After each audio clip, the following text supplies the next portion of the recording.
Oui, bonjour à tous pour cette matinale CSE que nous organisons régulièrement au niveau du Conseil régional de l'Ordre. Celle de ce matin, donc, c'est la contribution d'experts comptables au dialogue social. Et j'ai le bonheur et la chance de vous la présenter avec mon ami Francis Barcan, expert comptable et membre éminent de notre profession, qui connaît parfaitement bien les sujets liés au CSE et qui est un membre actif depuis de très nombreuses années de notre comité CSE qui regroupe un certain nombre de confrères et de consoeurs qui travaillons sur des sujets liés au CSE et qui publions un certain nombre de documentation ou d'animation pour aider ceux et celles qui n'ont pas cette expérience à mieux performer, sachant que nous avons tous intérêt à ce que les missions que nous accomplissons soient des missions de niveau, car tous ceux qui les exercent avec des retombées sur l'image globale de la profession.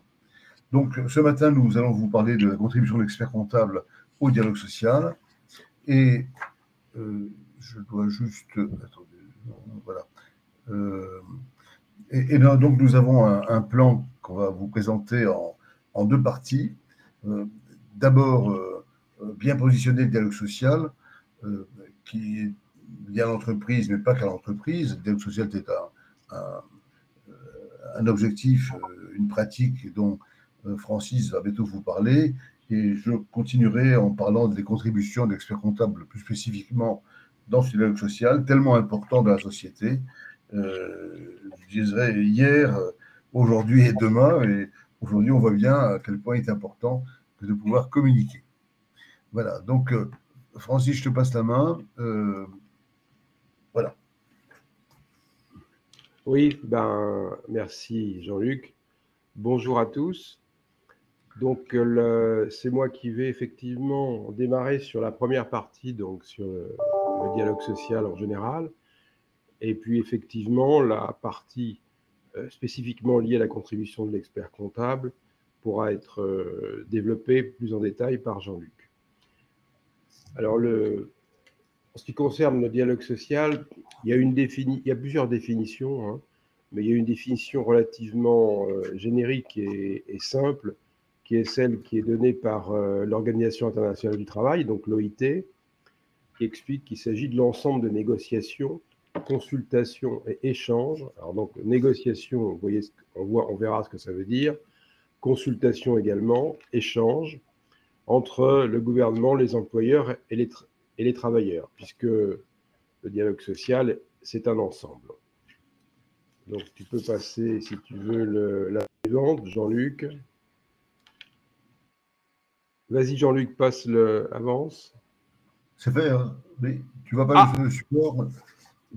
Je vois pas. Je vois pas Pourquoi, alors, dans doit s'afficher pourquoi le dialogue social est-il essentiel? Oui, moi, il s'affiche pas sur Ah mon, oui. euh, sur mon slide à moi. Alors, on se règle. Est-ce que tu vois la précédente, là? Oui, oui, la précédente, je la vois. La page 3, je la vois. Et Et la page maintenant, la 4, là, page non? 4. Oui, oui, ça y est, maintenant, la page 4, je la Ah, vois. d'accord. D'accord. Okay. J'imagine que c'est aussi par rapport à l'ensemble des gens qui sont à nous voir et à nous écouter. Ils doivent l'avoir maintenant, on doit l'avoir ensemble, j'imagine, c'est pourquoi. Oui, oui, absolument. Alors, pourquoi le dialogue social est essentiel? Donc, dans un premier temps, sur un plan générique, on va dire que dans une démocratie, donc, chacun doit disposer d'une liberté de choix dans un cadre juridique pour agir. Ça veut dire quoi? Ça veut dire que chacun peut s'exprimer. Et donc, cette liberté d'expression, elle va se décliner soit dans les entreprises, soit à d'autres niveaux. Dans les entreprises, le dialogue social, c'est un peu un ensemble, puisqu'on va avoir tous les acteurs de l'entreprise qui sont concernés. Les actionnaires, les dirigeants et les salariés, qui sont les trois parties prenantes les plus importantes de l'entreprise et qui sont mobilisés sur des objectifs communs. L'objectif commun, c'est le développement de l'entreprise. Alors même si ceux-ci ne sont pas forcément naturellement convergents, puisqu'il peut y avoir des intérêts, je dirais, secondaires divergents, notamment en termes de rémunération, mais globalement, tout le monde doit œuvrer dans le même sens pour le bien commun de l'entreprise. Et donc, pour cela, il est crucial de créer un environnement de travail harmonieux, c'est-à-dire un environnement de travail qui va satisfaire notamment les salariés, puisque ce sont dans les parties prenantes actives de l'entreprise, c'est les premiers concernés. Et pour avoir un travail satisfaisant et harmonieux, il faut mettre un certain nombre de, comment dirais-je, de mouvements en place, et ce qui permet d'avoir une productivité meilleure et renforcer la pérennité de l'entreprise. Or, tout ça, ça se fait bien sûr grâce à la gouvernance, et la gouvernance, elle peut être ouverte ou fermée, selon le cas, mais ce qui est synonyme de dialogue social, c'est quand même une gouvernance ouverte au dialogue, et ouverte au dialogue notamment vis-à-vis des salariés et des actionnaires. Au niveau étatique, puisque on se situe dans le dialogue social en général, au niveau étatique, c'est la prise en compte par les acteurs politiques des rôles et des enjeux des corps intermédiaires, c'est-à-dire tout ce qui est la représentation salariale et patronale. Puisque, en fait, le dialogue social, il va être canalisé dans un cadre juridique, et dans ce cadre juridique, le cadre juridique est défini par les acteurs politiques, c'est-à-dire par l'Assemblée nationale, par les lois et par un certain nombre d'accords. Donc, c'est pour ça que, en même temps que le dialogue social dans l'entreprise est important, il doit exister un certain nombre d'instances de dialogue et d'instances de décision au niveau étatique.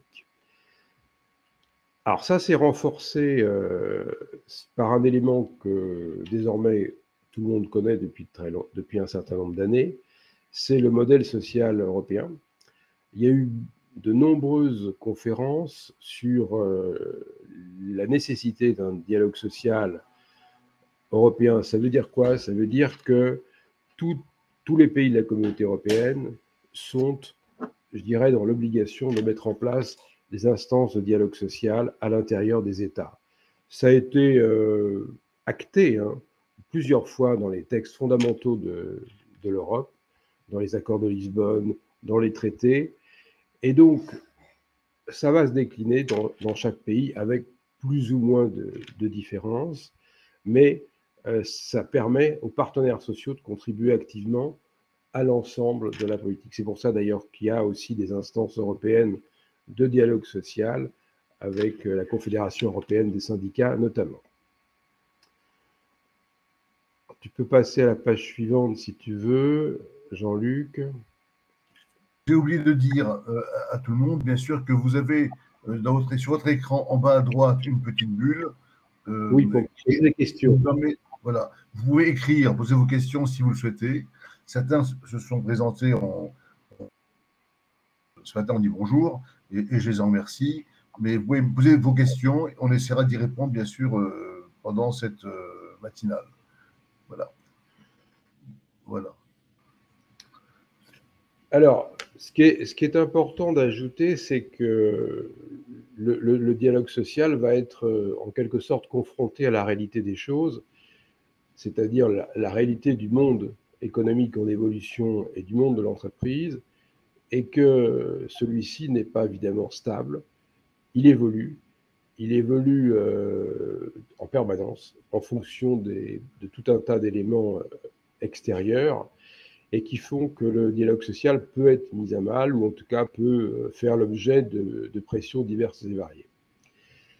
Donc on peut donner en termes d'image que pour garder le cap dans les tempêtes étant à ce moment-là les mutations diverses dans la société et dans les entreprises, qu'il est indispensable de disposer d'instruments. Donc les instruments, en l'occurrence, on verra, ce sont plutôt les textes, et de marins. Et là, on est sur les parties prenantes et les acteurs soudés et aguerris. Donc, ce qui veut dire qu'en dynamique, dans les entreprises notamment, l'ensemble des parties prenantes doivent être, je dirais, associées pour œuvrer dans le même sens face aux difficultés qui peuvent intervenir à tout moment. Les difficultés étant soit des difficultés politiques, géopolitiques, économiques ou autres. Les entreprises donc d'aujourd'hui ne sont plus celles d'hier. Elles doivent s'adapter à des changements. Alors les changements, ce n'est pas l'objet ici de les évoquer de manière détaillée, mais on va avoir des changements qui sont technologiques. Hein. Les entreprises d'hier ne sont plus celles d'aujourd'hui en termes de process industriels, notamment, ou même en matière d'informatique et d'intelligence artificielle, comme on y arrive très vite. Environnementaux, puisque là, en l'occurrence, une entreprise ne peut pas s'exonérer de l'aspect environnemental. Et l'environnement, c'est l'environnement qui est complexe actuellement, notamment avec tout ce qui est changement climatique et nécessité d'œuvrer pour réduire les émissions de gaz à effet de serre. Sociologique, puisque la composition des corps des salariés dans les entreprises évolue. Elle va évoluer aussi bien sur le plan de la formation, sur le plan technique, que sur les échanges entre les divers pays, puisque maintenant on n'est plus sur des entreprises qui sont purement nationales, mais qui sont aussi transnationales, internationales. Et financier, évidemment, puisque il y a une évolution sur le monde de la finance qui est très important par rapport aux entreprises et qui a un rôle de pression et d'organisation excessivement important. Donc, elles doivent compter sur leur propre force pour faire participer les acteurs aux décisions. Donc, le dialogue social va être un des rouages qui permet aux entreprises de fonctionner correctement avec l'ensemble des acteurs. Alors, cet instrument du dialogue social va faciliter les échanges et la prise de bonnes décisions. Le dialogue social, si on le réduit au dialogue social entre la gouvernance et les salariés, il y a des échanges et il va y avoir un certain nombre de décisions. Les décisions qui sont prises par les décideurs, qu'ils soient au niveau de l'entreprise, au niveau d'une collectivité ou de l'État, ça c'est dans une généralisation, mais au niveau de l'entreprise, les échanges et les décisions sont prises. Notamment quand on est sur le dialogue social au niveau des salariés et des dirigeants, ça va être par les accords d'entreprise. Mais on retrouvera cet ensemble de cohérence également au niveau au-dessus. C'est ce qu'on appelle la hiérarchie des normes en matière sociale, qui va depuis le droit du travail jusqu'aux accords d'entreprise. Pour ce faire, il est donc nécessaire de construire un dialogue de qualité au fil des temps, renforcé par les dispositions légales et contractuelles à tous les niveaux de la société et de l'entreprise. Les dispositions légales et contractuelles, c'est les cadres. On ne peut pas envisager un dialogue social de qualité s'il n'y a pas un cadre. Donc le cadre dans une société organisée et démocratique comme la nôtre, c'est un cadre légal. Le cadre légal, c'est notamment le Code du travail en ce qui concerne le dialogue social dans l'entreprise. Et contractuel, puisque tout ne peut pas être réglé par la loi, il y a beaucoup de dispositions qui sont réglées au niveau de l'entreprise en termes de contrats, ce sont les accords d'entreprise, mais également au-dessus, au niveau des branches professionnelles, où on a les accords de branche, et au niveau conventionnel, où on a les conventions collectives qui, elles, sont à un niveau qui est plus important et qui est défini en même temps entre les partenaires sociaux et le gouvernement.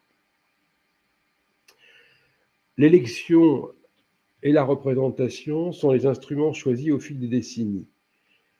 Pourquoi? Tout simplement parce que on n'est pas le dialogue social se construit dans une société démocratique représentative et pas uniquement dans une société de démocratie directe. Ça veut dire quoi? Ça veut dire que ce sont les représentants des salariés qui vont être les acteurs qui vont dialoguer directement avec les autres parties prenantes, donc la direction notamment, et pas l'ensemble du collège des salariés Donc, on est bien sur un système électoral dans lequel on va élire, notamment, on le verra tout à l'heure, au niveau des CSE, les représentants des salariés qui vont siéger dans ces instances. Et au fil des décennies, ça a évolué. Alors, si on va un peu plus dans le détail par rapport aux entreprises, donc on reprend un peu ce qu'on disait tout à l'heure, le dialogue social s'est établi à plusieurs niveaux. Alors, les lois qui, au fil des ans, ont évolué. Alors, en ce qui concerne les dates qui sont les plus importantes pour nous, experts comptables un petit peu, c'est tout ce qui... on a plein de dates distinctes. La première date, c'est 1945, 1982, 2014, 2017. C'est les dates les plus significatives, mais il y en a beaucoup d'autres. Le comité d'entreprise, donc lui, maintenant c'est devenu le CSE, mais au départ, en 1945, c'était le comité d'entreprise. Et le comité d'entreprise qui s'est transformé, il a été créé, d'ailleurs, en même temps que l'ordre des experts comptables, et c'est bien la représentation des salariés au sein de l'entreprise, de manière à œuvrer sur deux champs, le champ économique et le champ des activités sociales. À la base, quand il y a eu la création des comités d'entreprise, c'était le Conseil national de la résistance qui avait défini ça, et cette définition a été liée au fait qu'il fallait reconstruire la France. Et reconstruire la France, il fallait la participation de tous. Donc, les comités d'entreprise avaient un rôle moteur très important. Et en fait, la structuration n'a pas évolué fortement entre 1945 et 1982, mais en 1982, il y a eu des évolutions très importantes, avec notamment les lois Auroux, qui ont permis de construire, je dirais, des droits pour les comités d'entreprise assez importants. Et ensuite, ça s'est, je dirais, accentué. La dernière modification importante date de 2017, dans laquelle il y a eu la transformation entre comité d'entreprise et comité social et économique. Mais cette dernière modification, elle est surtout pour, je dirais, créer une concentration entre les différents structures qui œuvraient au dialogue social d'entreprise, puisque je vous le rappelle, même si aujourd'hui ça ne l'est plus, il y avait les délégués du personnel, le CHSCT et le comité d'entreprise. Trois instances qui avaient leur propre légitimité sur des champs différents. Et en 2017, ces trois instances ont fusionné pour en faire qu'une seule et intégrer les trois compétences. Mais les comités d'entreprise, notamment qui sont un des instruments du dialogue social, n'ont pas compétence pour créer de la négociation et des accords au sein de l'entreprise. Pour cela, il reste, et c'est un acteur important, les représentants syndicaux, puisque dans le système français, les organisations syndicales, dès lors qu'elles sont représentatives, sont présentes dans l'entreprise et sont des acteurs de la négociation des accords d'entreprise. Donc, les représentants syndicaux, aux côtés des comités d'entreprise, sont les deux structures disons, les deux acteurs qui vont œuvrer.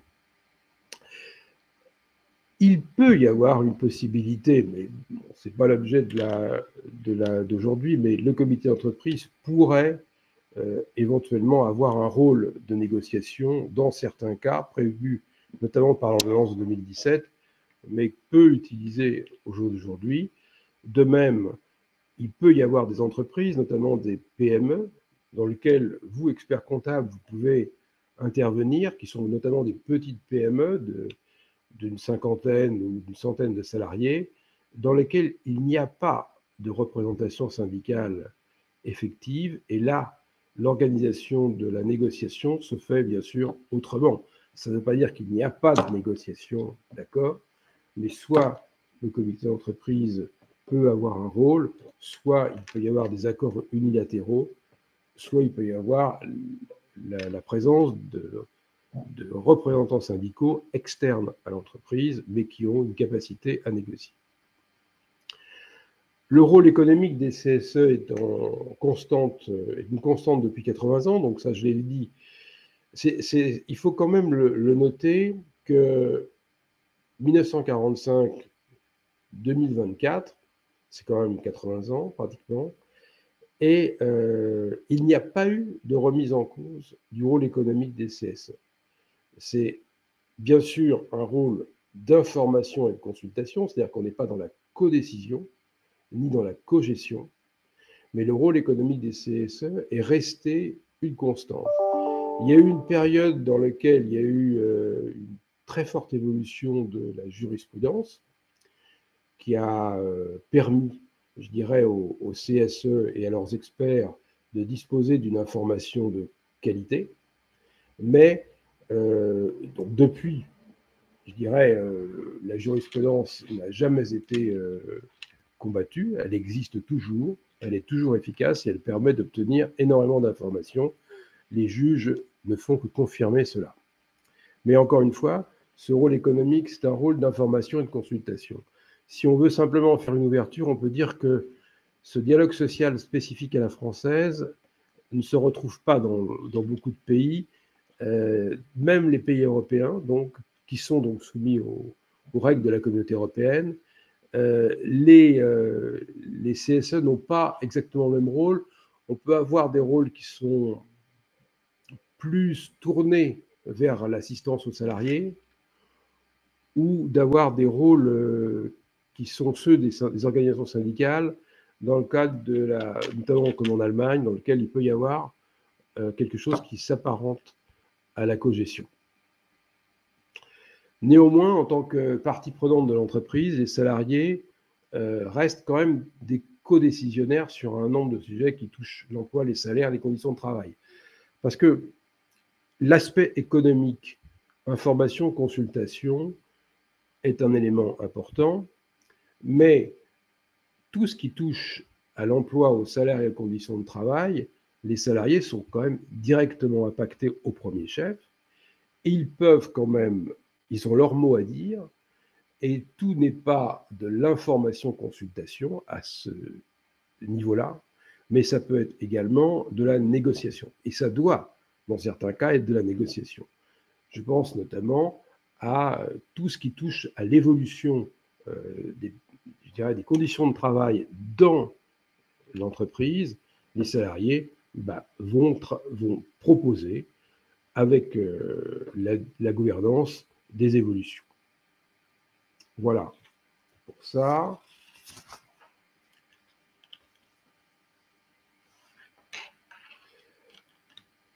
Donc, quel expert comptable dans tout ça? L'expert comptable, donc, c'est une. Est-ce que l'expert comptable est une partie prenante du dialogue social? Vous savez que l'expert comptable a plusieurs métiers. C'est une profession réglementée qui a été créée en 1945, exactement d'ailleurs sur les mêmes registres que les CSE, puisque c'était pour faire évoluer, pour redresser l'économie française suite aux dégâts de la guerre, la Deuxième Guerre mondiale, et donc par conséquent, pour reconstruire, il fallait organiser. Et donc il fallait organiser la représentation des salariés, mais aussi il fallait organiser la représentation et la réglementation de certaines professions qui étaient indispensables, et notamment la profession d'expert comptable. Donc, depuis 1945, la profession est réglementée, et donc nous sommes dans le cadre d'une profession réglementée. Là aussi, ça n'a jamais été remis en cause de ce point de vue-là. Alors, le législateur, à l'époque, avait souhaité que les salariés puissent être associés aux décisions de l'entreprise. C'est-à-dire qu'en fait, dans le CNR, il était bien précisé que les salariés devaient être associés et devaient même avoir un rôle, je dirais, de censeur éventuellement ou de contrôleur. Mais ça n'a pas été suivi par les juridictions. C'est pour ça qu'on a eu les commissaires aux comptes, qui sont en tant que personnes indépendantes dans l'entreprise. Mais c'était quand même l'objectif au départ que les salariés ne soient pas uniquement, je dirais, des spectateurs de leur vie commune, de leur vie au quotidien, mais qu'ils soient des acteurs de ce qui se passait, de manière à renforcer la cohésion sociale. Donc, les CE et maintenant les CSE sont informés et consultés sur toutes les grandes décisions de l'entreprise et peuvent être accompagnés par des experts comptables. Donc, ce texte, cette phrase qui date de 1945 n'a jamais été modifiée au fil des lois qu'on a vues tout à l'heure, 1982 ou 2017. Donc, ça veut dire que les experts comptables sont restés aux côtés des CE et des CSE, des acteurs qui vont aider les représentants des salariés dans leur travail. L'expert comptable est donc un facilitateur du dialogue social. Oui, puisque en tant qu'expert, donc en tant que sachant, il peut apporter des explications aux représentants des salariés, ces explications et ces analyses permettant aux représentants des salariés de s'exprimer, de poser des questions, voire de donner des avis sur tout ce qui touche à l'évolution et à la marche de l'entreprise. Donc, de ce fait, il devient un facilitateur du dialogue social. L'expert comptable est-il un acteur du dialogue social? Alors, d'une certaine manière, il est dans le jeu. Il n'est pas un acteur au premier plan, c'est-à-dire qu'il n'est pas indispensable que l'expert comptable soit présent pour organiser le dialogue social dans l'entreprise. Mais à partir du moment où l'expert comptable, de par la loi, est quelqu'un qui peut être désigné et qu'il a des prérogatives qui sont des prérogatives légales, son rôle, ses avis et ses commentaires sont très importants et doivent être pris en compte par la direction autant que par les représentants des salariés. Donc, il est dans le jeu du dialogue social. C'est un acteur du dialogue social. Alors, est-ce que, dernier point, l'expert comptable est une partie prenante? Vous savez que maintenant, on utilise beaucoup ce mot de partie prenante parce que c'est ce qui permet notamment de mesurer, en termes d'évolution dans l'entreprise, comment se constituent les rapports de force, les rapports d'intérêt et les rapports d'influence. Donc ça, c'est un élément important. Dans les nouvelles formes de gouvernance, on évalue les parties prenantes. Et dans les parties prenantes, évidemment, les salariés sont au premier chef des parties prenantes. Et est-ce que l'expert comptable l'est? Un peu comme on vient de le voir dans le point précédent, dans la mesure où ces missions auprès des CSE induisent une information, que cette information dont eux vont disposer et qui est une information extrêmement détaillée, précise, elle va influer sur la prise en compte par les salariés, les représentants des salariés, de ce qu'ils vont avoir à dire, à exprimer et à négocier. Donc, indirectement, on est une partie prenante, même si on n'a pas un intérêt direct. On est aux côtés des salariés en tant que... Voilà. Alors ça, c'est important parce que, bon, là, c'est l'expert comptable, partie prenante du dialogue social. On peut voir aussi que l'expert comptable a d'autres missions au niveau des CS, on va voir après. Mais sur cet aspect économique d'aider au dialogue social, l'expert comptable est resté un acteur important. Et ça, renforcé depuis maintenant 80 ans. Et donc, du coup, ça veut dire qu'il n'y a jamais eu de remise en cause. Et ça veut dire que la profession a toujours été considérée comme un élément sérieux qui doit rester dans le dialogue social. Tu vois là, tu peux passer si tu veux. Et donc, Oui, Merci, vas-y. merci Francis. Vas-y, rends complète si tu veux, bien sûr, puisqu'on partage Oui, chacun le.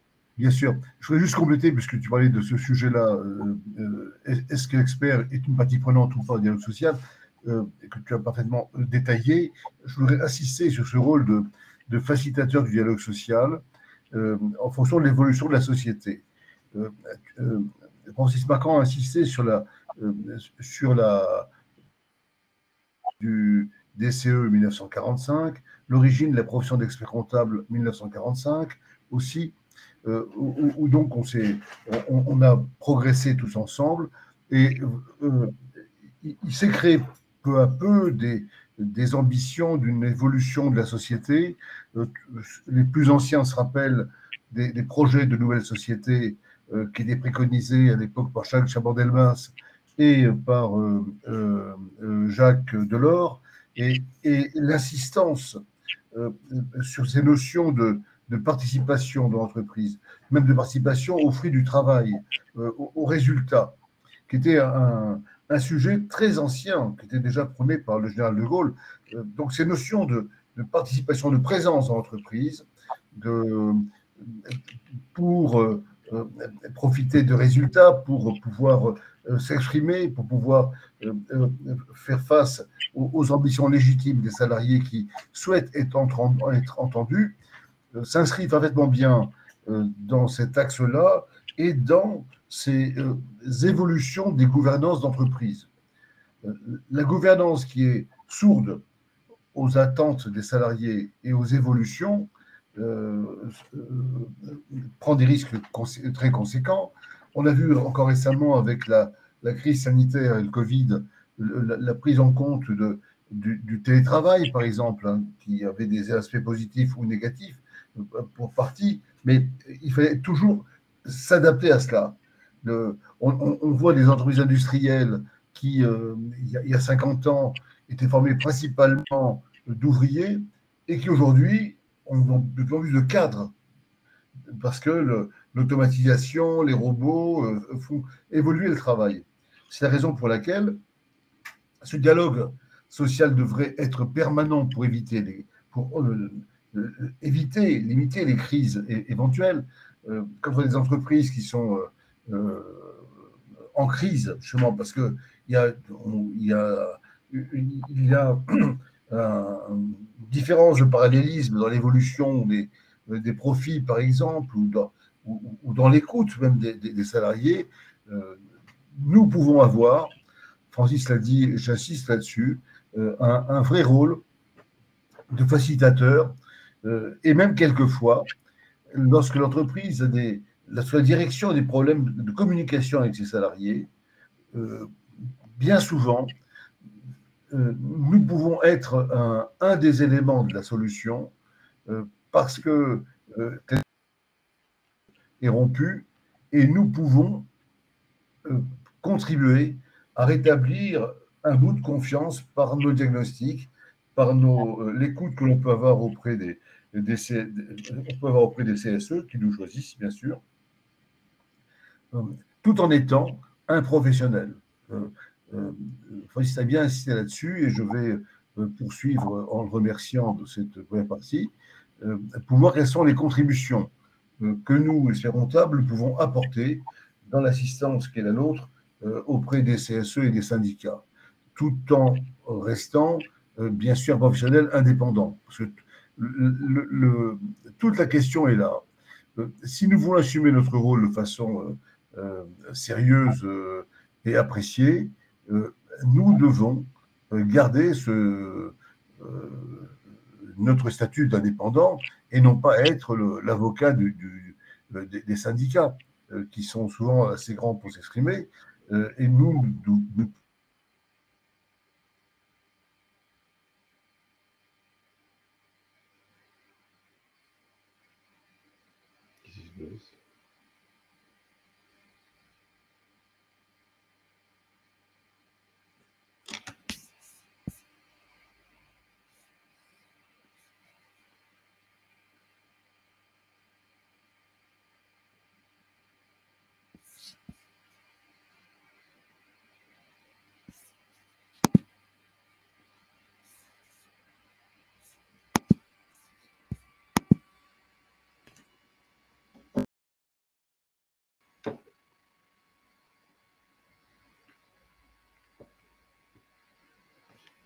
de l'ordre, vous avez dû tous réussir vos examens avec des compétences et des connaissances nécessaires, avec de la pratique nécessaire. Nous avons un stage qui est fait pour ça.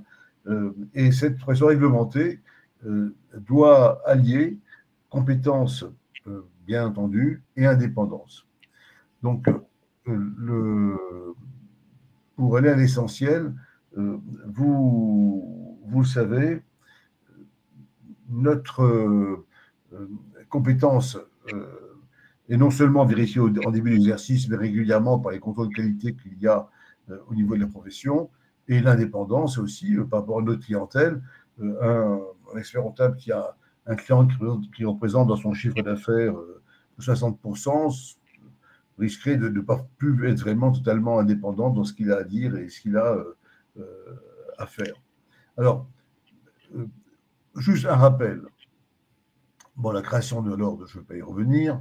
Le législateur souhaitait bien entendu que les salariés puissent être associés aux décisions de l'entreprise dans un souci de cohésion sociale, un élément très important, sachant que en France, on a des idées, bien entendu, mais il y a aussi un comportement français, quelquefois, qui est un peu contestataire, par nature. Notre rôle n'est pas de changer la nature des choses, mais de nous adapter à cela. Et bien sûr, c'est des contestations, c'est de voir si elles sont, je dirais, uniquement liées à la température ambiante ou s'il y a du fond, et d'alimenter dans le fond nos analyses pour permettre éventuellement de faire avancer les choses. Parce que le Code du travail prévoit que, vous savez bien, la CE, les CSE maintenant, informer et consulter dans toutes les grandes décisions d'entreprise. Et quand on dit informer et consulter, ça veut bien dire informer et consulter. Ça veut dire que pour être consulté, il faut avoir une information suffisante et qu'il y ait une vraie consultation, c'est-à-dire qu'il y a un vrai débat, un vrai échange, qu'il y a un délai d'analyse dans les informations. Et à ce titre-là, le Code du travail a prévu que, depuis l'origine d'ailleurs, que les CSE, les CE à l'époque, puissent être accompagnés par des professionnels, ce qui est un moyen d'éviter de la surenchère contre-productive, mais qu'il y ait des experts qui puissent accompagner, et des experts indépendants, qui puissent accompagner les CE et maintenant les CSE. Et le Code du travail considérait que, enfin, le législateur à l'époque a considéré que l'expert comptable était l'homme ou la femme idoine pour donc, nous accompagnons les CSE pour faciliter. Je n'ai pas la bonne slide là. Il y a un truc qui est bizarre, il y a un slide qui est bizarre en fait. Oui, oui, oui. Ah, oui, la slide 9, c'est la même. Oui, oui, il y a un truc qui est bizarre. Oui, oui. Oui, d'accord. Bon, c'est pas très grave. Oui, la 9, il y a un truc qui a bloqué quelque part. Bon. Ah, oui. Enfin bon, de toute façon, on a vu qu'au fil du temps, il y a un problème sur le texte de cette slide, j'en suis désolé. Non, je regarde. Oui, mais bon, de toute façon, tu peux le préciser, puisque le slide était. Le titre est vraiment juste, c'était bien la profession réglementée qui allie compétences et indépendance. Voilà. Oui, absolument. Et d'ailleurs, au fil du temps, la législation a renforcé notre rôle au plan légal, où nous avons obtenu plus de missions à accomplir, à mener auprès des CSE, donc reconnaissant ainsi que notre rôle était vraiment utile. Et donc, notre rôle s'exerce pour faciliter l'accès à l'information des CSE, à la bonne compréhension justement de l'information, parce que l'information, je prends un exemple tout à fait simple, hein, quand vous voyez même des documents financiers, quand vous voyez une ligne personnelle sur un compte de résultat ou sur un bilan, ça ne veut pas dire la même chose. Or, quand on n'est pas habitué ou formé ou compétent, on pourrait très facilement tirer des conclusions hâtives de choses qu'on a mal comprises. Donc, notre rôle à nous, justement, c'est de faire en sorte que les CSE comprennent bien l'information. Nous avons un moyen d'accès extrêmement important, comme vous le savez, à l'information, puisque notre seule limite, la limite du commissaire aux comptes, qui est quasiment sans limite. Donc, même quand il y a des rapports confidentiels, nous pouvons en prendre connaissance, bien entendu, pas forcément les reproduire dans nos rapports à nous, nos rapports que nous établissons, mais le droit à l'information est très important.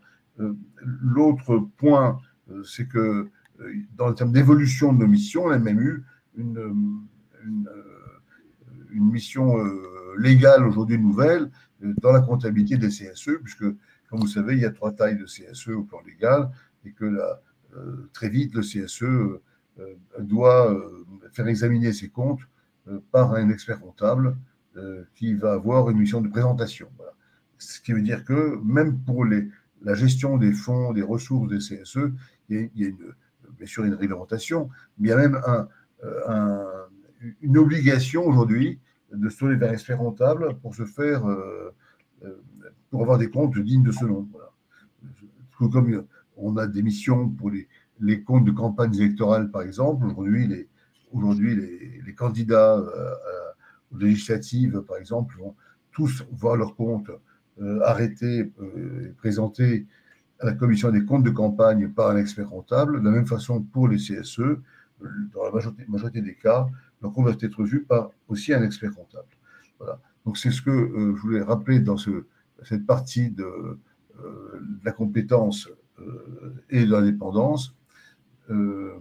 Et en plus, dans ce slide, nous rappelons, je dirais, la réglementation qui a codifié, qui a encadré nos missions. Bien sûr, on les retrouve dans le Code du travail, ce qui est assez cohérent, et que l'évolution du Code du travail, qui évolue avec la société, les attentes, et notamment l'ampleur de l'aide sociale dans les entreprises, qui est débattue aussi au plan parlementaire, par l'Assemblée, par le Sénat, le gouvernement, par les syndicats. Le Code du travail reflète ça. D'ailleurs, quelquefois, on entend une critique sur ce Code du travail qui, en volume, a beaucoup grossi au fil du temps. Tout simplement parce qu'en France, on a un pays de droit écrit qu'on veut tout écrire par rapport à nos voisins britanniques où il est bien plus léger, pas toujours parce qu'il y a moins de droits, mais parce que leur approche du droit n'est pas uniquement par l'écrit et la précision et nous la jurisprudence et on modifie les textes, on précise parce qu'on est attaché au texte, c'est notre culture franco-française. Point important, c'est que donc nous avons, nous, experts comptables, une espèce de monopole d'intervention. On est le seul cabinet, le seul profession, je dirais, de conseil, réglementé, obligatoire. Voilà. Les CSE peuvent faire appel, s'ils le souhaitent, à un avocat, mais d'ailleurs, nos amis avocats essaient depuis longtemps d'obtenir une mission dite légale, comme nous en avons plusieurs, considérant que nous sommes privilégiés, mais c'est clair que notre expérience a permis de montrer combien nous pouvions faciliter les dialogues sociaux, aider les salariés, enfin les CSE, dans leurs relations avec leur direction et limiter les conflits par une bonne compréhension des choses. Je ne sais pas qu'on a un amortisseur, mais on a un rôle vraiment qui mérite d'être exercé. C'est d'ailleurs une raison pour laquelle nous disons que même si le recours à l'expert comptable n'est pas obligatoire pour les missions économiques, il faut vraiment le généraliser. Pour la partie comptable, c'est obligatoire, on l'a vu pour une tranche essentielle des tailles de CSE, parce que nous avons une mission de présentation obligatoire, mais tous les salariés, tous les CSE, pardon, n'ont pas recours aux experts comptables pour les missions économiques. Les plus gros, bien sûr, le font, parce que c'est très complexe. Quelquefois, il y a des structures internationales, il faut comprendre les liens, où se réalisent les profits, où ils sont distribués, il faut comprendre il y a beaucoup de choses à voir dans les rapports égalité homme-femme, dans les rémunérations, dans les aspects sociaux, dans les aspects stratégiques. Nos missions sont beaucoup développées, ouvertes par la législation, par rapport à des besoins, par rapport aussi à une reconnaissance de l'utilité de notre intervention. Attention, tout n'est pas permis pour nous, bien sûr, on est aussi cantonné à des règles, et nous ne sommes pas escalité le commissaire aux comptes, on n'a pas, nous, à certifier ou à dénoncer des faits délictueux. D'ailleurs, ce qui posait même quelques questions par rapport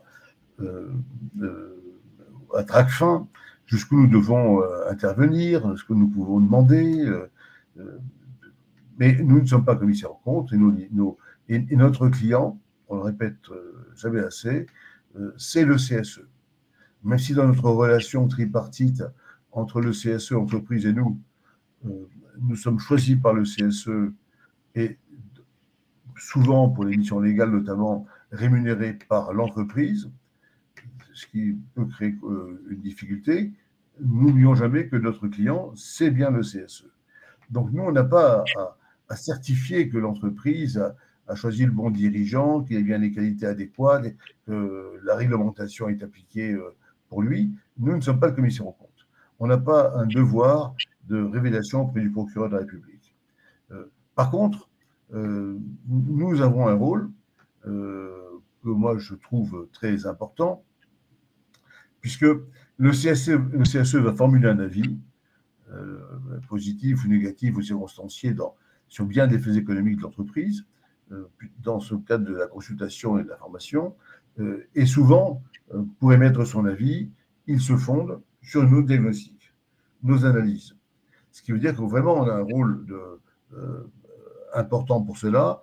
Et tout à l'heure, je parlerai de ces missions pour les confrères qui n'ont pas l'habitude, comment arriver à en obtenir, mais à bien les assumer, et dire en plus qu'aujourd'hui, les tendances sociales s'orientent vers la négociation d'accords.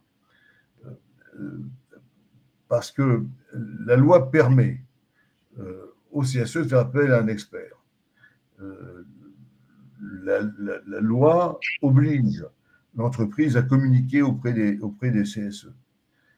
Mais bien souvent, au-delà de ces formules générales et globales, pour éviter les difficultés, c'est ça le dialogue, c'est d'avoir des accords qui précisent ce qu'on entend par cela. À quelle fréquence et comment l'entreprise doit communiquer, quelle information elle doit donner. Parce que bien souvent, il y a des pertes de temps et d'énergie, voire même autre chose, même du conflit quelquefois, lorsqu'on n'est pas d'accord sur ce qu'il faut communiquer, ce qu'il faut transmettre. Et de la même façon, pour le recours à l'expert, certaines entreprises certaines directions d'entreprise, quelquefois, essaient de limiter le recours à l'expert. Parce qu'on peut être nommé pour des missions liées à la situation économique et financière, pour des missions liées à la stratégie, ou ses orientations, sur la politique sociale, s'il y a un risque dans le cadre d'un droit d'alerte, s'il y a un PSE, bref. Et quelquefois, la direction dit, bon, pas trop, pas tout le temps, est-ce qu'on ne peut pas limiter? Bref. Et puis, quelquefois, si le recours à l'expert est un droit, il n'est pas une obligation, et certaines entreprises veulent convenir d'un rythme et d'une limite du recours à l'expert. Par exemple, dire que le recours à l'expert pour la mission sur la politique sociale, c'est une année sur 2, par exemple. Ou le recours aux orientations stratégiques, de le faire une année sur 2 ou sur 3, sachant que les CSE n'ont pas du tout cette obligation d'accepter ce genre de choses. Personnellement, moi, je suis assez favorable à des analyses annuelles des aspects économiques, sociaux, financiers et stratégiques, parce qu'en une année, il peut se passer tellement de choses. Vous avez vu des entreprises qui sont écroulées en très peu de temps. Le CSE a un rôle aussi de veille par rapport aux salariés d'entreprise, Et nous avons un rôle d'accompagnement pour cela, et la régularité du dialogue entre le CSE et l'expert sont des points importants. De la même façon que, je crois que tous les confrères conviennent, c'est que nos missions, si elles sont officiellement ponctuelles, et se terminent par la remise d'un rapport que l'on présente, de plus en plus souvent, elles sont presque permanentes, dans la mesure où les CSE consultent, informent l'expert d'éléments nouveaux pour avoir un avis, et ne pas attendre forcément un an, surtout s'il y a des points importants. Il faut éviter les mauvaises interprétations, il faut éviter les anomalies, il faut éviter les confrontations inutiles, ou voir éventuellement peut-être déclencher une procédure d'alerte s'il se passe des choses où on n'a pas d'informations. Donc, en une année, il se passe tellement de choses. Et donc, certaines directions souhaitent limiter le recours à l'expert pour des fréquences plutôt tous les 2 ans, mais une année, c'est déjà beaucoup. C'est la raison pour laquelle moi je vois se développer de plus en plus des relations plus fréquentes avec les élus des CSE. Alors, je vais avancer parce que je vois que le temps avance lui aussi. Alors, les missions que nous effectuons auprès des acteurs du dialogue social, donc, auprès des CSE et des organisations syndicales. D'abord, il y a les missions juridiques qu'on dit légales, qui sont codifiées par le Code du travail, une mission d'assistance, une mission contractuelle auprès des CSE.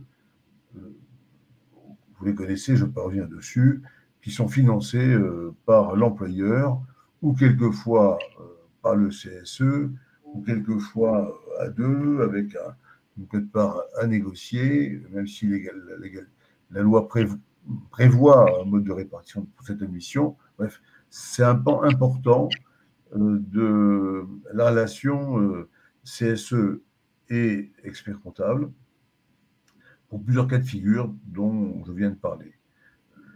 L'autre cas, c'est une mission d'établissement et d'attestation des comptes des CSE ou des comptes des organisations syndicales. Celles-ci, bien sûr, peuvent aussi se décliner par de la formation, par du conseil sur différents sujets. On les a notés ici rapidement: informatique, organisation, paye ou juridique, parce que on n'oublie jamais que le CSE, ce sont des hommes et des femmes d'entreprise qui n'ont pas forcément une compétence en matière juridique, économique, financière ou sociale, et qui ont d'autres compétences et dont la recherche de compétences auprès d'un expert doit trouver des réponses le plus simple possible et le plus vite possible. Et enfin, autre type de mission, les missions de conseil et d'assistance auprès des OS, des organisations syndicales, notamment sur les accords où la connaissance du rôle d'expert comptable par les CSE, par les OS, font qu'il y a des demandes auxquelles nous essayons de répondre, bien sûr, et nous avons la compétence pour répondre. C'est tout à fait un point important pour nous, en sachant que pour répondre à quelque chose, notre réglementation prévoit que l'on peut répondre à une mission que si on a la capacité de le faire, capacité en temps, capacité technique pour le faire. On ne peut pas accepter une mission si on n'y connaît rien. Et on dit on verra bien, on va apprendre sur le terrain. Le client n'a pas à financer notre formation, ça va de soi. Donc c'est très important de voir que nos formations nous permettent beaucoup de choses. Et on voit bien de plus en plus à quel point l'exercice de nos missions est très pluriel. Certains confrères font beaucoup de gestion de patrimoine, d'autres sont très, très portés sur les soucis d'automatisation, d'informatisation des entreprises, d'autres ont une compétence sociale très, très importante, d'autres... Donc, bien sûr, beaucoup font tout, beaucoup de choses, mais certains ont pris un terme qui n'est pas reconnu pour l'instant, une espèce de spécialisation dans ce métier, parce qu'on ne peut pas tout faire. Moi, je vois des cabinets qui font que les comptabilités de notaires, par exemple. Ils sont ou de pharmaciens, hyper compétents là-dessus. Donc, pour les CSE, de la même façon, les experts comptables peuvent bien sûr aller sur ce terrain-là, mais il vaut mieux se former, acquérir les compétences nécessaires pour cela. D'autant que dans ce métier, enfin, je dirais l'expert comptable CSE, j'ai un métier presque un peu différent. Je crois que celui que l'on fait auprès des entreprises, parce que la cible des CSE, sa composition, nous oblige à avoir une pédagogie particulière. Les élus du CSE ne sont pas des financiers, ne sont pas des économistes, j'ai déjà dit, et nous devons non pas jouer au coq en montrant nos compétences, avec des mots techniques qu'ils ne comprennent pas, mais faire preuve de pédagogie. Et nous devons hiérarchiser les difficultés ou les messages que l'on veut faire passer, sans trop en dire pour ne pas noyer, mais aller à l'essentiel. Ça ne veut pas dire que nous, on doit faire des approches d'analyse sommaire. Au contraire, vous savez, c'est plus dur d'écrire court que d'écrire long.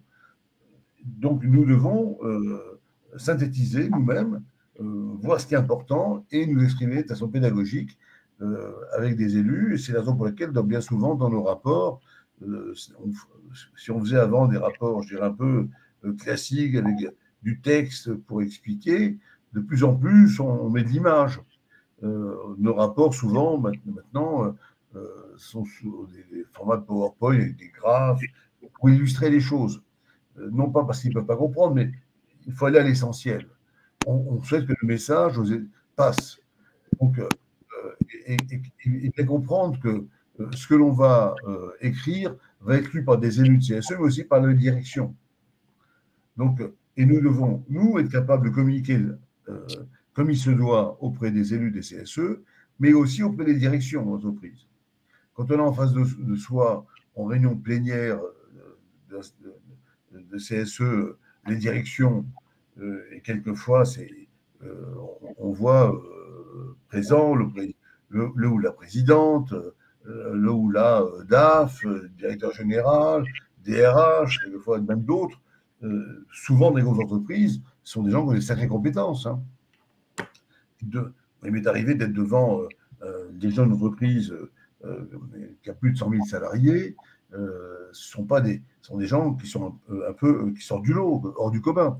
Donc, ça nous oblige, nous, à faire un travail, de qualité, compréhensible à la fois par les dirigeants, mais aussi et surtout, parce que c'est notre meilleure cible, c'est l'élu du CSE. Et pour pas qu'ils restent en réunion à s'embêter et qu'ils ne comprennent pas ce qu'on écrit, on doit absolument être très pédagogue dans ce que l'on fait. Et ça nous oblige aussi aujourd'hui à avoir dans nos structures, dans nos cabinets, une compétence multidisciplinaire.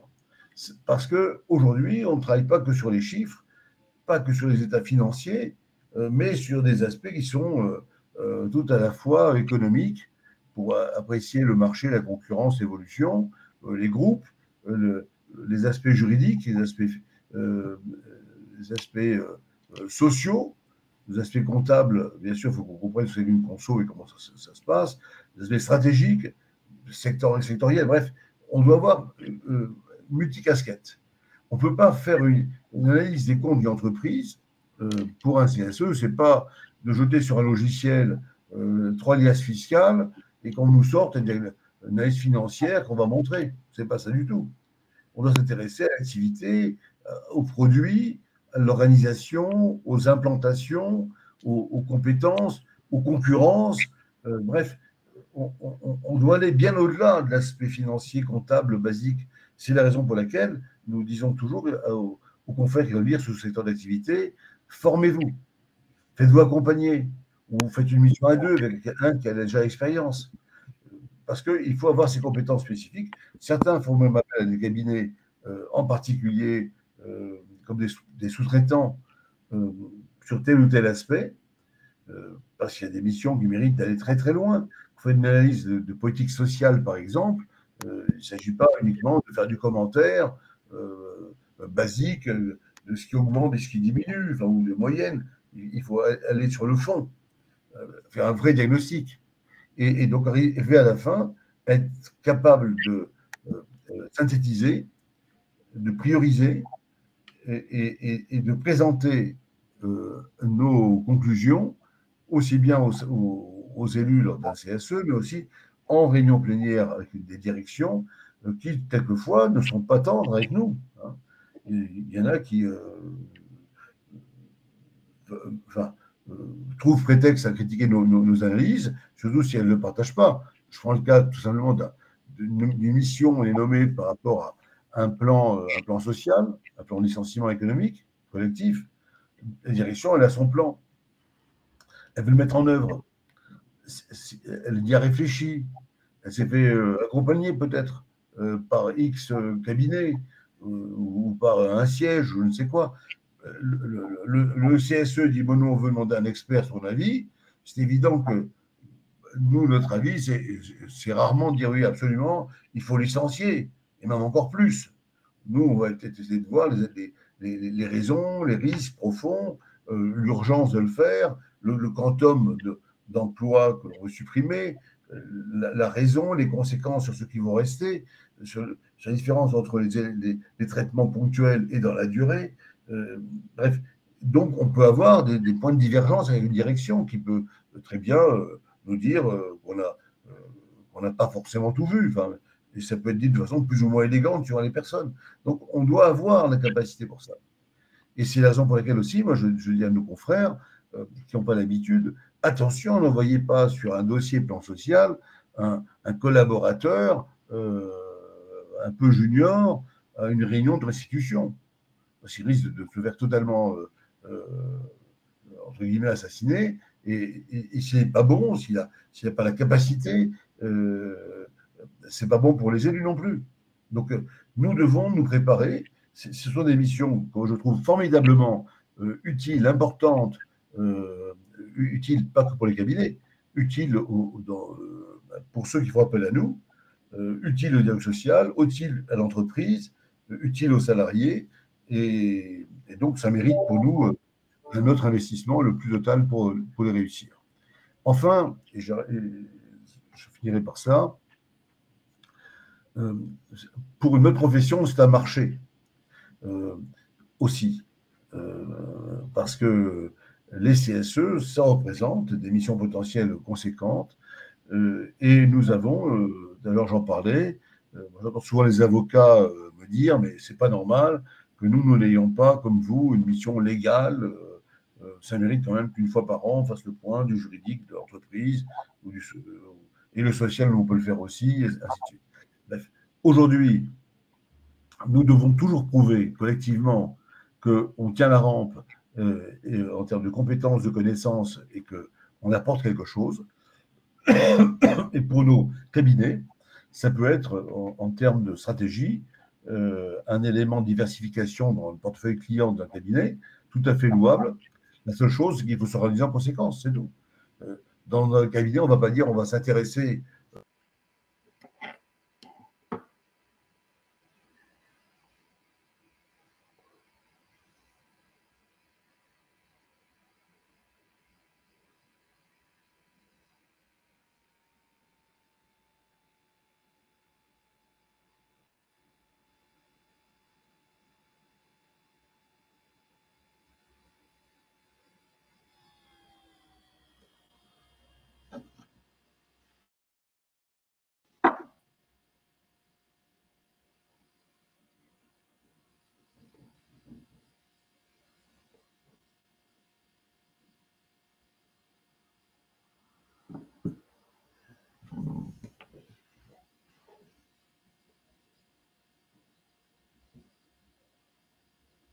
renaissance syndicale.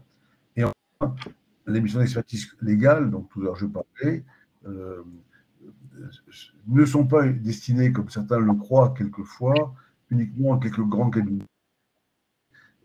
Moi, je rencontre souvent des confrères, même assez récents dans la profession qui ont quelques missions et qui les font en s'impliquant de façon très convenable, et c'est très bien. Voilà, la seule chose, c'est que quand on prend une mission, il faut que l'on ait la capacité de la traiter au mieux. Et d'ailleurs, c'est même dans notre déontologie. Peut-être tu as des choses à rajouter, Francis, ou est-ce que je vois les questions? Non, non, non, non. Je pense qu'effectivement, il faut toujours rester dans le domaine des compétences qu'on connaît ou qu'on peut acquérir rapidement. C'est-à-dire que il est clair que ces missions-là, notamment tout ce qui est mission, je dirais, sur l'arrêté des comptes, je le mets de côté parce que c'est assez classique par rapport à ce qu'on fait. Mais par contre, les missions économiques, il est vrai qu'on ne peut pas, sans expérience, tout de suite rentrer dans des missions sur des groupes multinationaux avec des formes très complexes. Donc, il faut se former, soit se faire assister, soit ne pas faire la mission seule, c'est clair. Parce que c'est quand même... Mais sur le principe, ces missions sont accessibles à tous les professionnels. Et il ne faut pas... parce que bon, maintenant, ça joue un peu moins, mais un certain nombre de professionnels pensaient que ces missions étaient essentiellement des missions, je dirais, réservées à des cabinets spécialisés qui étaient proches des organisations syndicales. Non, c'est pas exact, c'est plus exact, même je pense que ça l'a jamais été. Et donc, les missions sont ouvertes à tout le monde et on n'est pas, comment dirais-je, le relais de la parole et de l'idéologie d'un syndicat. On garde notre indépendance dans nos jugements et dans nos avis et dans nos analyses, et les syndicats ou les représentants des syndicats ou les représentants des CSE font ce qu'ils ont à faire de nos analyses dans le cadre de leur travail ou de leur action syndicale. C'est ces deux choses distinctes, et c'est bien pour ça que c'est une profession indépendante, alors que dans certains pays, on a des experts qui sont payés par les organisations syndicales, qui font partie du système et qui, évidemment, eux, ont moins d'indépendance. Oui, c'est un point important que dit à l'instant. On se différencie là-dessus en France par le fait qu'on ait des cabinets d'expertise indépendants. Et on n'est pas l'expert d'un syndicat. Donc, on s'y ajoute l'approche française qui, pour l'instant, va dans ce sens-là, et c'est heureux, à mon avis, c'est que l'expert étant indépendant et n'étant pas l'expert d'un syndicat, il est vraiment indépendant. Si on y revient, si le CSE a une majorité syndicale X, Y ou Z, et que si c'est X et qu'il fait appel à l'expert comptable missionné par le syndicat X, bien entendu que ces conclusions peuvent être après plus discutables. Donc pour nous, on a cette spécificité, c'est très bien. Je vois qu'il y a pas mal de questions. Donc oui, il y en a. J'ai noté les quatre questions. Il y avait une question sur monopole et sous-traitance, une question sur l'accès à l'info, une question sur l'indépendance par rapport à la facturation, oui, et une question sur Tracfin. Alors, la première posée par Caroline Le Renard, par rapport aux modalités de facturation de l'expert comptable de ses missions auprès du CSE, comment se mesure l'indépendance de l'expert comptable et de son client et du payeur? Tu veux répondre ou je réponds, il n'y a pas de problème. De toute façon, nous facturons la prestation que nous réalisons. Elle se matérialise dans le cadre de l'aide de mission par un programme de travail, par un nombre de jours à facturer et un taux journalier qui peut être unique ou multiple, peu importe. Dans tous les cas, il existe un rapport direct entre la prestation qu'on réalise et la facturation qu'on établit, comme dans n'importe quelle mission d'expertise comptable qui peut être réalisée. Donc, il n'y a pas de problème de remise en cause d'indépendance à ce niveau-là. C'est ce qui doit être fait. On peut... Oui, parce que même si la direction qui va payer pourrait contester les honoraires, d'abord, quelquefois, il y a le dialogue permet quelquefois de trouver un point d'équilibre, ou peut-être que quelquefois on s'est trompé, on a évalué de manière trop importante la mission. Moi, je vois quelquefois des confrères qui, pour une mission dans une entreprise assez modeste, sur une entreprise qui a moins de 100 personnes, des honoraires qui font 20-25 000 euros, quelquefois, effectivement, ça peut paraître un peu excessif. Ça dépend de ce qu'il y a à faire vraiment. Et puis, il ne faut pas non plus prendre un marteau pilon pour casser une mouche, entre guillemets. Il faut aussi être cohérent par rapport à l'ensemble des paramètres de l'entreprise, des besoins, et il faut que notre facturation soit aussi cohérente. Mais dans bien des cas, et je peux vous dire, Francis Marquand, comme moi, avons beaucoup d'années d'expérience dans ces missions-là. Il n'y a pas beaucoup de difficultés généralement, pas beaucoup de litiges. Voilà. Il peut y avoir une question de mauvaise, qui n'est pas de bonne foi, qui conteste tout et n'importe quoi, ça peut arriver bien entendu, mais c'est assez rarissime. Donc, pour avoir exercé mission, je pense que là-dessus, Francis Marquand jamais on s'est senti dépendant d'une direction dans nos missions. On est vraiment indépendant. Donc, même si la direction, c'est celle qui paye. Et on n'a jamais pensé non plus que parce que c'est elle qui va payer, qu'on peut facturer ce qu'on veut.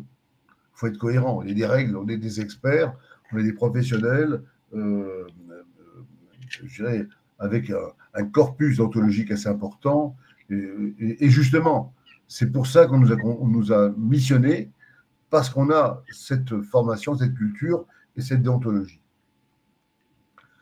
Alors, les autres points, après je vois une question posée par Jérémy Beckmani sur les modèles de l'aide de mission au sein de l'espace du site de l'Ordre, qui dit qu'il manque des modèles sur les missions possibles. Alors, on a prévu, il existe des lettres de mission suivant les missions les plus courantes, et on est même en train de les revoir actuellement, justement, on est en train de faire ce travail pour les actualiser par rapport aux jurisprudences, mais on a mis sur le site de l'Ordre les missions les plus courantes. Donc, après le reste, vous êtes peut-être vous adaptez, mais sur les missions, je dirais, légales, elles y sont, je crois, les trois principales y sont. Hein, certaines qui est financière, politique sociale ou stratégie. Et pour la mission d'accompagnement, la mission, oui, de présentation des comptes du CSE, elles y sont. Bon, s'il y a des questions particulières, plus précises, revenez vers nous, mais ce que je veux dire, c'est qu'elles y sont, les lettres de mission, et qu'on les revoit. Je sais que c'est un travail qu'on mène en ce moment au niveau du Conseil national. Je vois Gabriel Brio qui indique que quelquefois la direction lui répond que c'est hors du champ de la mission par rapport aux demandes qui sont faites, par exemple les intercos. Alors, bien sûr, je voudrais juste préciser là-dessus quand même que expert comptable du CSE, même du groupe, notre travail n'est pas de vérifier la conso quand même. On a des consos qui sont certifiés par le commissaire aux comptes. Alors, comprend les gros retraitements, mais quelquefois, notre client a une direction qui n'est même pas au courant forcément de tous les retraitements. Et je ne suis pas sûr que ce soit l'essentiel. Enfin, honnêtement, quand on travaille sur les comptes consolidés d'un groupe, on doit, je crois, aussi bien appréhender les volets des différentes structures, indépendance, prestations internes, cohérence. Mais je sais aussi quelquefois qu'il y a des entreprises. Enfin, nous ne devons pas, dans nos missions, demander des documents qui devraient être préparés pour nous spécifiquement. Mais souvent, les choses existent déjà après, c'est un problème également de communication et de relation entre nous et la direction financière de l'entreprise ou la présidence ou la direction générale pour avoir accès aux documents.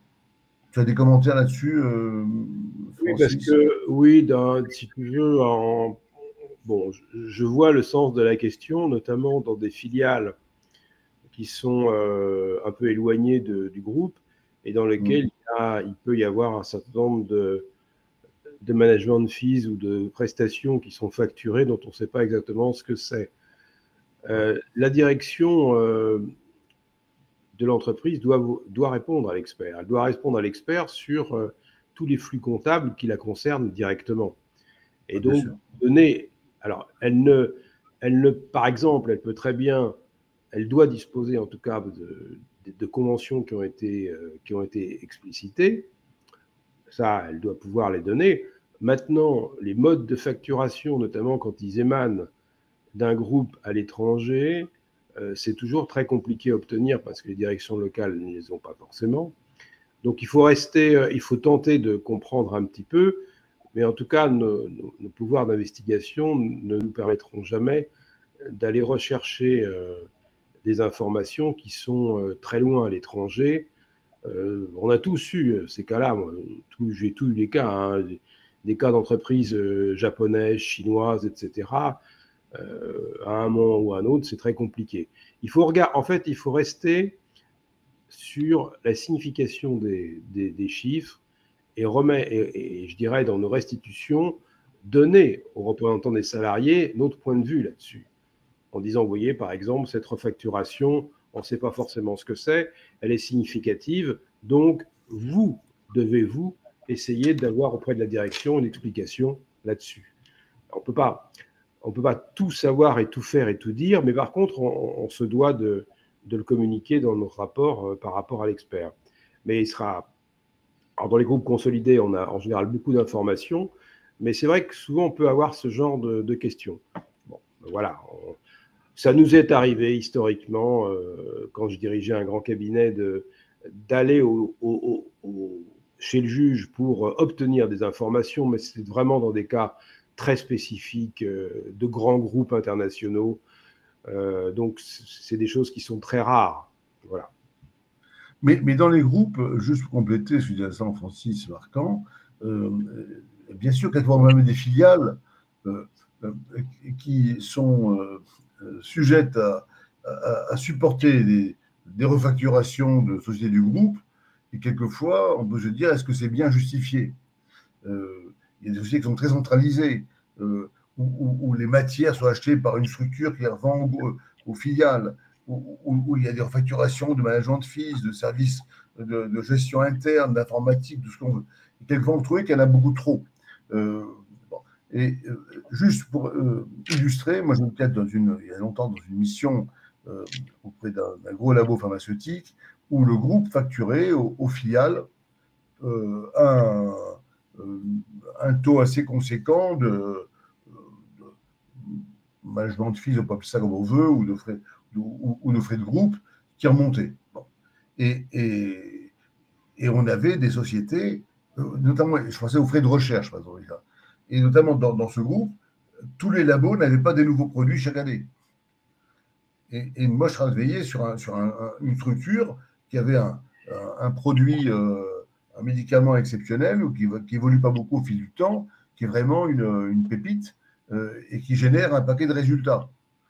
Et chaque année, on lui pompait un paquet de ces ressources pour payer la recherche qui servait également à d'autres labos, au niveau des groupes. Mais alors, on ne peut pas s'opposer à ça. Notre rôle, ce n'est pas ça. Par contre, on a pu évoluer là-dessus, où on avait incité les élus à négocier des accords de participation ou d'intéressement, pardon, sur certains critères avant les reversements au groupe. C'est-à-dire que quand il y avait une amélioration de leur efficacité et de leur rentabilité, mais ils en profitaient aussi. Voilà. Et que la direction qui allégeait les résultats par une pincée, enfin même une poignée assez conséquente sur les résultats, c'était un problème fiscal, gestion interne, mais les salariés n'étaient pas pénalisés par cela. Donc, vous trouvez des solutions. Donc, après, il faut aussi trouver dans ce genre de choses un dialogue possible avec une direction pour ne pas apparaître comme étant celui qui va tout foutre par terre. Alors, je vois que le temps avance aussi. Et il y a une question importante qui nous est posée par rapport à TRACFIN, je crois. Dans il y a une mission, je vois ici, les experts comptables ont un monopole légal pour les 3 consultations. Est-ce que ça signifie que l'expert comptable ne peut sous-traiter? Ah oui, qu'à un autre expert comptable. Effectivement, vous faites allusion là à la jurisprudence récente qui a condamné un cabinet parce qu'il avait fait appel à un sous-traitant non expert comptable. C'est un vrai sujet parce que cette jurisprudence nous met à mal pour toute la sous-traitance. Si on fait appel à un sous-traitant en matière informatique, un sous-traitant en matière, je sais pas, de relance des créances clients, par exemple. Donc, en fait, on est en train de voir, même au niveau de l'ordre, à ce qu'on précise cette interdiction de la sous-traitance. On ne peut pas avoir que des experts comptables en sous-traitant, sauf pour, bien entendu, les missions qui relèvent de notre champ de compétences. Donc, mais pour l'instant, on a un petit souci avec ça. Vous avez raison, le risque d'exercice illégal aujourd'hui, avec la dernière jurisprudence, nous contraint beaucoup. Voilà. Donc, je ne peux que vous dire de faire attention, mais je pense que ça va évoluer dans les semaines qui viennent, ou plus tard, ou les mois qui viennent, mais en 2024, on devrait avoir des précisions sur cet arrêt qui nous pose problème. La question aussi venait de cabinets qui ne faisaient que qui faisaient tout sous-traiter. Oui. Voilà. Il y a ça aussi. Voilà, parce qu'on ne peut pas être expert comptable et être uniquement ce qui prend les commandes et qui fait exécuter. À Madagascar, ou dans tous les pays du monde, parce que ce n'est pas très cher et moins cher qu'en France. Et nous, on ramasse les profits. Le problème, c'est qu'on a eu des abus aussi. Donc, la jurisprudence nous a posé ça, nous pose des problèmes, mais il faut qu'on trouve des solutions, je dirais, convenables. Voilà. On ne peut pas tout faire sous-traiter et n'importe où, n'importe comment. Et on est responsable. Quand on remet un rapport d'expertise, l'expert comptable, il le signe. Il ne s'appuie pas sur un sous-traitant qui est dans tel pays du monde où il n'y a aucune jurisprudence et où les gens qui travaillent sont payés de façon pas toujours très digne. On fait un métier réglementé, on a des avantages, mais comme là, c'est droit, on a quand même un monopole dans ces missions-là, quand on a des droits, on a des devoirs. La question d'après concerne TRACFIN. Alors, c'est aussi un point important.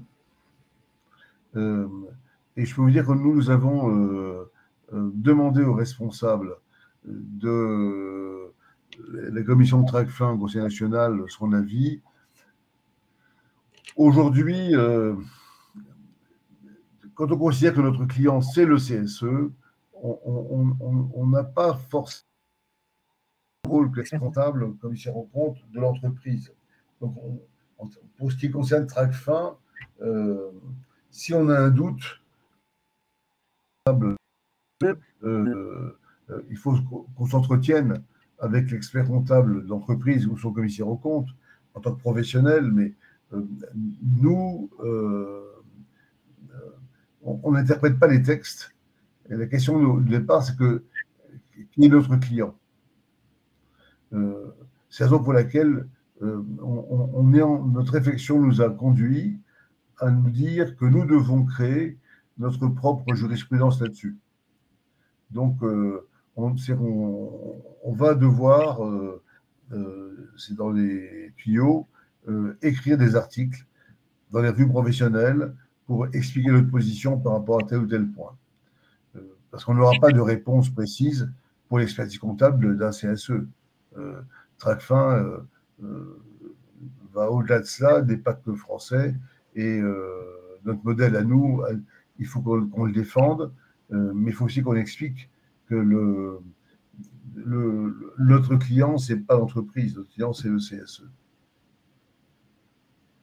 Si tu complétais, tu le fais bien entendu. Non, je sais que c'est un débat qui est un peu long dans la commission depuis longtemps, mais il faut quand même se rappeler que le commissaire aux comptes certifie, l'expert comptable atteste les comptes, donc il a un engagement de responsabilité par rapport à tout ce qu'il a pu voir, observer. Nous n'avons pas un rôle de certification, d'attestation. Nous sommes mandatés par le comité d'entreprise. Bien sûr, nous examinons un certain nombre d'éléments comptables, mais nous ne sommes pas au premier chef, je dirais, dans l'entreprise, auprès du dirigeant, pour le conseiller ou faire ses comptes. Donc, forcément, on va voir un certain nombre de choses, mais normalement, ce qu'on voit, l'expert comptable et ou le commissaire aux comptes devrait l'avoir vu bien avant nous. Voilà. Bon, il reste deux petites questions, il est 10h29. Une question, on a compris que c'est pour les panneaux conso, c'était les aspects juridiques et conventions dont on a déjà parlé.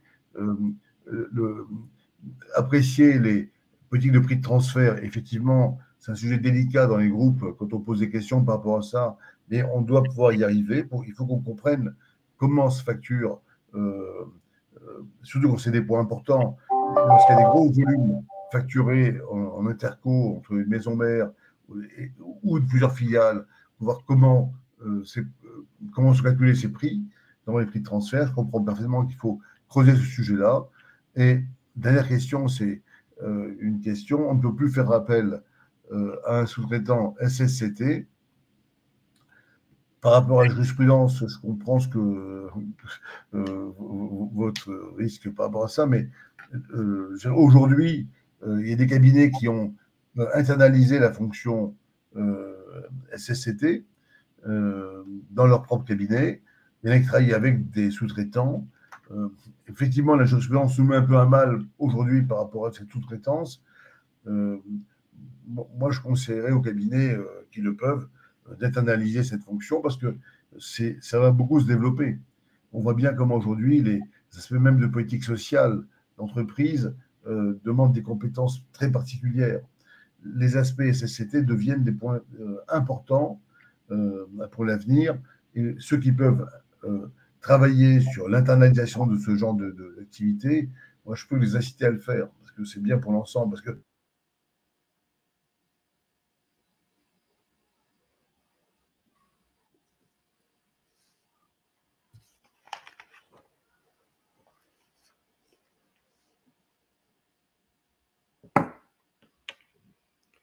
je ne sais pas si c'est moi, si j'ai eu des coupures.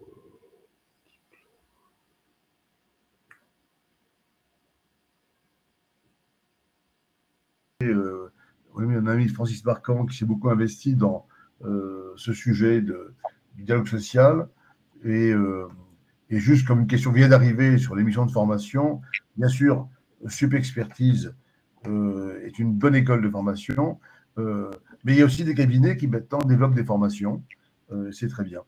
Merci à tous. Juste pour vous dire que notre prochaine formation, notre prochaine session aura lieu en octobre et elle portera sur l'évolution des missions d'expert comptable de CSE face aux enjeux technologiques. Donc, restez bien présents et on espère qu'on vous aidera et on verra en mois de décembre la fiscalité internationale et le CSE avec beaucoup d'éléments particuliers que vous ne verrez pas forcément ailleurs. Merci à tous. Merci Francis. Bonne journée. Et au plaisir de vous revoir, vous voir, vous entendre. N'hésitez pas à des questions, nous écrire, même au conseil de l'ordre. On essaiera de voir. Et bien sûr, merci Arnaud Charpentier de le dire. Bel été à tous. Voilà. Bonnes vacances pour ceux qui partent bientôt. Profitez-en. Et votez bien, hein, parce qu'on a encore un vote la semaine prochaine. Voilà. À très bientôt à tous. Au revoir.